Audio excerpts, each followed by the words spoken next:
Hello everyone, and welcome back to HEMA Fight Breakdowns. Today I want to talk about the lower right Zwerch.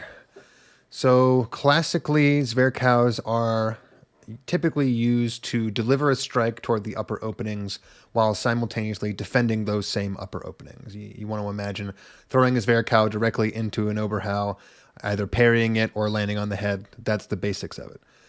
But there's a lot of opportunity to be had in throwing low Zwerchs, basically in the same way that you might throw an Unterhau from either side. So we're going to watch the clip here.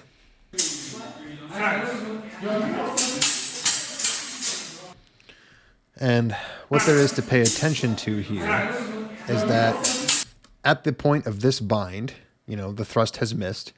And this is typically where, once you've successfully parried anything, you're going to want to throw your follow-up. But your choice of follow-up is pretty open. The distance is still pretty long. It's strong to strong, but they're not quite in a grapple situation, which means that the fencer on the left here knows that a counterattack is coming and they're going to probably try to block it. So it behooves the fencer who has just recently parried something to throw a attack that is very difficult to parry, and the lower right Zwerch fills that in for a number of reasons. The first being that it comes in very low and very shallow, and it targets the under part of the hands that typically requires a longer range. You can see that from when the strike is started to when the strike lands, this is very close. This is no more than a foot or two away from the person. So one of the advantages the right Zwerch has, and really the left Zwerch as well, that are low, is that you can throw them to targets that are very close to you without having to use your long edge and without having to have your hands down. If you want to imagine throwing an Unterhau, your hands start low and your blade makes contact from underneath. What the Zwerch allows you to do is keep your hands high, protect your upper openings, and still deliver that low target at something that's hard to parry. And what this does is it basically gives your opponent a choice. They can try to continue to come in high and try to stuff your hands, which is difficult. But also, when you try to go in high, you actually present more target for the lower Zwerch to hit. Or you try to shove your hands low and successfully parry.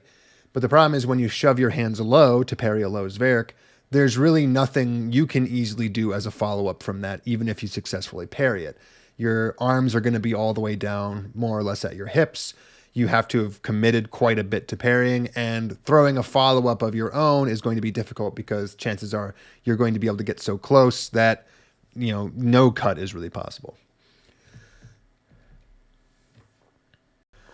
What we have here is the exact same play, only I think it's important to point out that the low right Zwerch doesn't necessarily always have to target the hands. It can also target the body.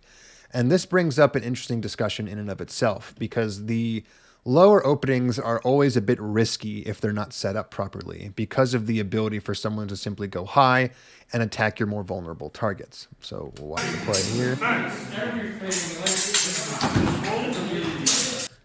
And this is what demonstrating exactly what I said before about the difficulty of throwing that countercut, regardless of whether or not you manage to parry anything. So we're coming in, we're trying to throw something a little bit to the hands. It obviously more or less lands, but that's not really what we're talking about. And the second this low Zwerch comes in, what you see is that the opponent on the left attempts to follow it up.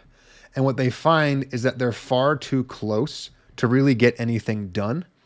And the fencer on the right has their guard up on that section. So even if they had tried to, say, throw an Oberhau over that side, it likely would have been blocked. And their attempts to try to pommel around the side could have been stopped by, the right arm of the right fencer just kind of pushing it off to the side or just rotating their body out of the way. But the other important thing to pay attention to is what I consider one of the great cons of low right Zwerchs, which is the second you land here, you're sort of stuck, especially if you hit the body. And that's because the second somebody gets hit in the body or the lower arms, their first instinct is always going to be to lower those arms. And what happens is that their arms end up coming down onto the flat of your sword and putting you in a very, very bad situation. Now, what you want to imagine here is that the fencer on the right would let go with their left hand and attempt to grapple. Their point is all the way off past their right shoulder and their tip towards the ground. So if you don't manage to land that body cut, or it gets parried, or just stuffed a little bit too much, you put yourself in a very vulnerable position. So in my opinion, this lower right Zwerch is best when targeting the hands at a distance rather than at the body or the lower arms up close. And that's just because of the very compromised position you can end up in if you throw that low Zwerch a little too close and it ends up getting jammed.